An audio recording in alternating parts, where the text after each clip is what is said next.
קצת מפחיד אותי לעלות אחריו, אני מרגיש שאני עכשיו המדכא האשכנזי. בסדר, אני מצטער, כאילו, אני לא יודע אם עשיתי לך משהו ספציפי, אני מצטער בשם האומה. אבא שלך, בטח. אבא שלי דיכא את אבא שלך הוא ריסס אותו בנתב"ג. בכל מקרה, מי שלא מכיר אותי, אני אלעד, אני סטודנט לקולנוע. בחרתי בקולנוע כדי לשלב בין שתי האהבות הגדולות שלי, קולנוע ומלצרות. אני מקריח, אבל אני לא אוהב להסתכל על זה ככה, אני יותר רואה את זה כאילו הזמן הוא הספר שלי, ואני תמיד נמצא בתספורת. יש לי גם שמפו מיוחד, שמפו לשיער דליל, שזה פשוט פחות שמפו.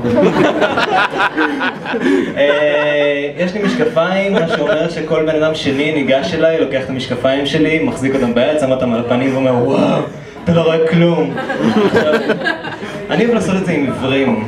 אני אוהב לגשת לעיוורים, לקחת את הכלב שלהם, ללכת איתם חצי שעה, לחזור, להביא להם את הכלב ולהגיד לו וואו, אתה לא רואה כלום. בכלליות יש לי איזה משהו עם נכים. כל פעם שאני עומד ליד מישהו בכיסא גלגלים, אז אני מרגיש כאילו אני משוויץ שאני יכול לעמוד. כאילו ממש לא נעים לי ממנו, אני מרגיש שאני אתנסה עליו. למרות שהנכים היום בכלליות הם נורא מפונקים, כי לכל בניין יש למעשה, כאילו כל בניין נגיש לנכים שלא עושים עניין מליפול בכמה מדרגות. אז אני בן אדם נורא, כפי שאתם רואים, ומעבר לזה שאני בן אדם נורא, אני שותף נורא. בכל דירה יש את השותף הכי נורא, ובדירה שלי זה אני, אז לפחות אני לא צריך לחיות עם עצמי. ונגיד לפני כמה ימים השותפה שלי באה אליי ואמרה לי, אלעד, הכיור סתום. אמרתי לה, סלם מפגרת.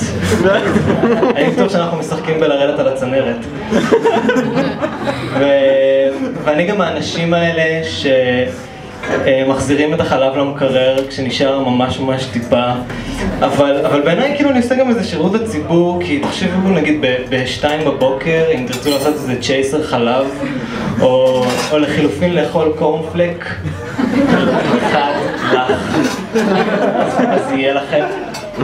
מעבר לזה יש לי גם קודים עם השותפים שלי, כאילו הם יודעים שאם אני משאיר גרב על הידית, אז זה אומר שאני מבולגן.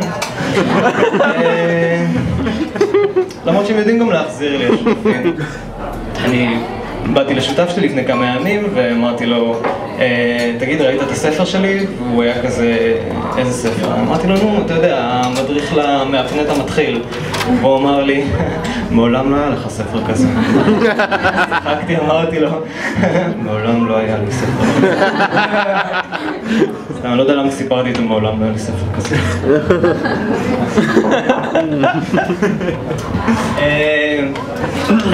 אני שומר דברים, אני לא זורק דברים. לפני כמה ימים מצאתי בארנק שלי טלקארט שקיבלתי בגיוס, והוצאתי אותו והוא היה כזה, אחי, מה קורה? אמרתי לו, שב. קודם כל שב טלקארט, הוא היה כזה, מה קרה? השנה היא 2014 וכל החברים שלך מתים.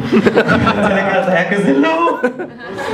אמרתי לו, תירגע, יש עוד תאילנדים ואתה כבר... אתה פריט אספנות, אז תתנהג בהתאם. יומיים אחרי זה מצאתי אסימון, וכבר לא היה לי את הלב. אמרתי לו שהוא שקל.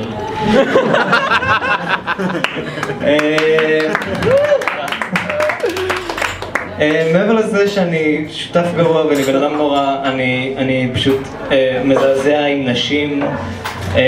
אני חושב שזה התחיל בילדות שלי, שבאתי לאמא שלי ואמרתי לה, אמא, אני רוצה שתגידי לי מה לחפש בבחורות, והיא אמרה לי, אלעד, הכי חשוב, בחורה שיודעת לשמור סוד.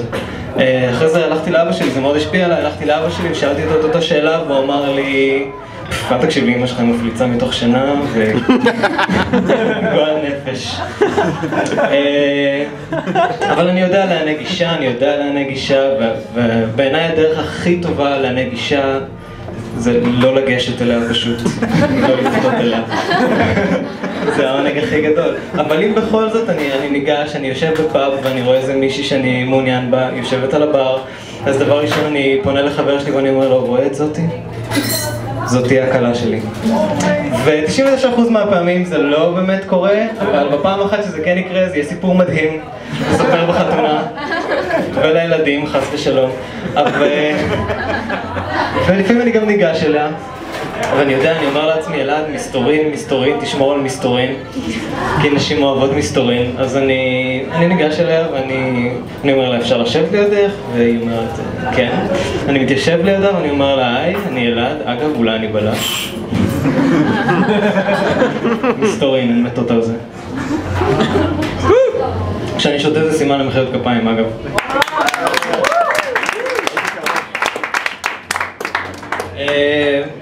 אז אני ניגש אליה ואנחנו מדברים, ולאחרונה קורה לי הרבה שאני מבקש מבחורות את המספר, אבל הן מתחילות לתת לי ומפסיקות באמצע. אני אומר לה, אפשר אולי את הטלפון שלך? והיא אומרת לי, 0. זהו, זה לא מספיק מספרים פשוט בשביל להכניס. קיצר, אז אנחנו יוצאים, וגם כשאנחנו יוצאים, כאילו, המערכות יחסים היום כל כך מורכבות שאני פעם לא יודע איפה למקם את עצמי. אני הלכתי עם בחורה ברחוב לפני שבועיים וניגש אלינו מישהו ושאל אם אנחנו יוצאים, ואמרתי לו, אני לא יודע, כי רק הכרנו ואני לא רוצה לשים את זה מסגרת, והיא אמרה, עוד לא שכבנו אז קשה להגיד, ואז הוא פשוט המשיך לחפש חניה כי אנחנו לא יצאנו.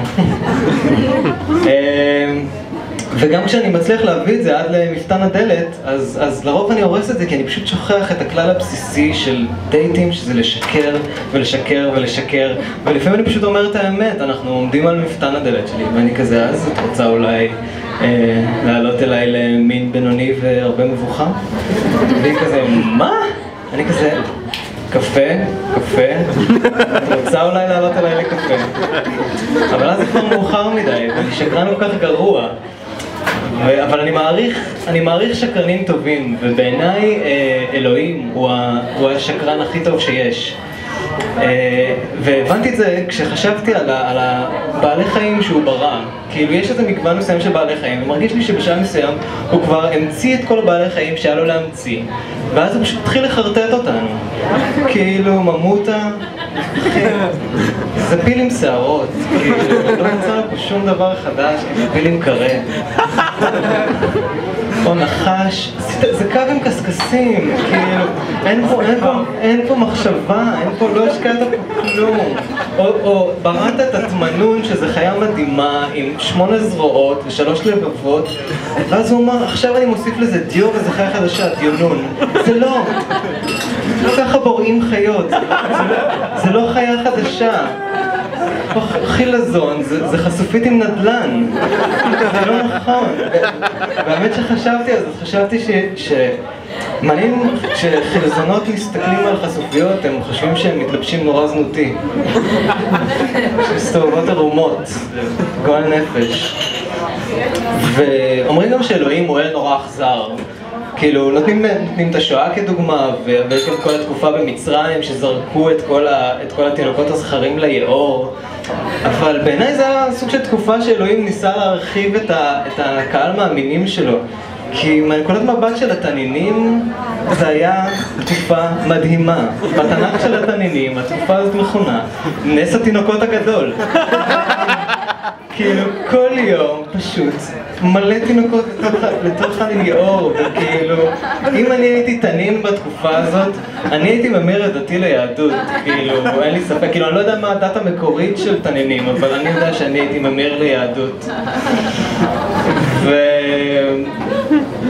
אז זה כאילו אלוהים, ועוד בעיה באלוהים זה שאין שום שקיפות, אין שום שקיפות בתהליך. כאילו אתה הולך לכותל, אתה שם את הפתק שלך וזהו, אתה לא יודע מה קורה עם זה, אין שום מעקב משלוחים. אז אני פתרתי את זה, כל פעם שאני הולך, אני רושם את המשאלה שלי על הפתק, למשל אני עובד בליטר סקס, ואני מסמן ליד זה וי קטן, ואני מכניס את זה לכותל, וכשאני מוציא אם יש נביאים, אז אני יודע שאלוהים ראה, והוא רק מתעלם. אבל יש לו גם את הקטעים הטובים שלו. אני חייב להודות שאלוהים הוא גם יזם, לדוגמה כל העניין הזה של פספוסים. אני לא יודע אם אתם יודעים, זה עקרונית של אלוהים. הפרק הראשון היה עקדת יצחק. מכירה את הסיטואציה הזאת שאברהם היה עם הסכין מעל, בא לרצוח אותו, ואז בא המלאך ותופס אותו ביד ואומר לו, פספסת, כאן המצלמה, ושם הקדוש ברוך הוא. אם רק תחתום לי על הטופס הזה, אנחנו נדאג שישדרו את זה בתנ"ך. אז יש לו גם צדדים טובים. תודה. אז בקשר לאלוהים אני אמביוולנטי, אבל בקשר לקהל מאמינים שלו אני הרבה יותר נחרץ. כאילו בדרך לפה עברתי, היה כאן איזה דוכן כזה של תפילין עם איזה חרדי, והוא בא אליי, ניגש אליי ואמר לי, צדיק, אולי יש לך 5 דקות לעשות מצווה? אמרתי לו, כן, פרו ורבו. הוא אמר לי, מה? אמרתי לו, זה פרו ורבו כלום, כאילו, אחי. פרו ורבו כלום, זה לא היה דוכן מהסוג הזה. אז לא יצאתי עם כלום. והאמת שהשקרנים הכי גדולים, האנשים שאני הכי שונא, זה חקלאים. כי חממה זה פשוט לשקר לצמח.